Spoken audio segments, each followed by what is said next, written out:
So coming back to this, this whole hypothesis that the caloric value, the calories in, calories out, we all seem to be obsessed with calories in, calories out, and everybody tracks calories daily. And as I said earlier, it's not the calories that cause us to store fat, it's the endocrine system. And this is one of the things that the caloric model doesn't account for. It doesn't account for the thermic effect of food. So protein spends 20 to 35% of its calories to digest and process that protein. And carbohydrates spend 5 to 10%, and fat spends 0 to 5%. So if you remember earlier, this is sort of the general eat well plate. This is the volume of nutrients that we're consuming. So it's high in carbohydrates, medium amount of protein, and little to no fat. Now, if we were to swap the carbohydrates with the protein, so if we were to make the value of the protein to the value of the carbohydrates based on a standard of so like a 2,000 to 2,500 calories based in a day, our body would spend an additional 380 calories each day just to process that food. So this isn't even accounting for ketogenesis or anything else. This is purely down to the thermic effect of food. So if you were to eat the same amount of calories, but get them more from protein, your body would spend an additional 380 calories per day just to process those nutrients. And this is a study that highlights this. So this looks at lowering carbohydrates, and this establishes that lowering carbohydrate increased energy expenditure during weight loss. This increased the metabolic rate. So they split people into 3 groups. So they had the low carbohydrate, medium carbohydrate, and high carbohydrate. Now the difference between the low carb and high carb group, this study was isocaloric. So that the calories were the same.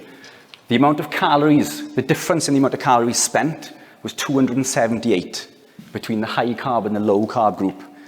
So if we were to look at 278, if we were to play the caloric model at their own game and look at, they look at it as based on sort of 3,500 calories to gain or to lose a pound of fat. So if we were to play that at their own game, that 278 calories multiplied by 365 is 28 pounds. So if I was to clone myself and I was to put my other self on a high carb diet and I was to maintain on a low carbohydrate diet to the same caloric value, my other self would have to work off the better part of 2 stone just to be in the same position I am for not doing any work. Now that 3,500 sort of calorie per pound is rubbish, but this is just highlighting the fact that when we play it at their own game, that we're still able to burn sort of considerably more energy. We're able to increase our metabolic rate. So gluconeogenesis. This is probably the second biggest thing that I see in the Facebook groups and things. People are limiting their protein in fear of an elevation in insulin, resulting in them being pulled out of a ketogenic state. And that comes from gluconeogenesis. So gluconeogenesis is the conversion of protein and lipid into glucose. And as I just said, many fear that too much protein will pull them from a ketogenic state. However, this is false. Gluconeogenesis is demand-driven. It only happens when the body needs it to. So don't fear your protein. Protein is the most important macronutrient. So one for the athletes and anybody that trains in the room. So I can't build muscle without carbs. I don't eat carbs.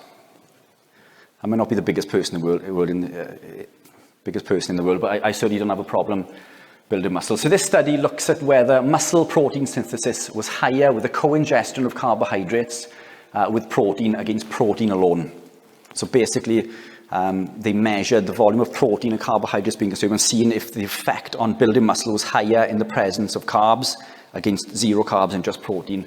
And the results found that the effect on insulin, even though there was an elevation in insulin from the glucose, the results found that consuming carbohydrates along with protein did not improve muscle protein synthesis at all compared to the co-ingestion the ingestion of protein alone. So carbohydrates are not required to build muscle.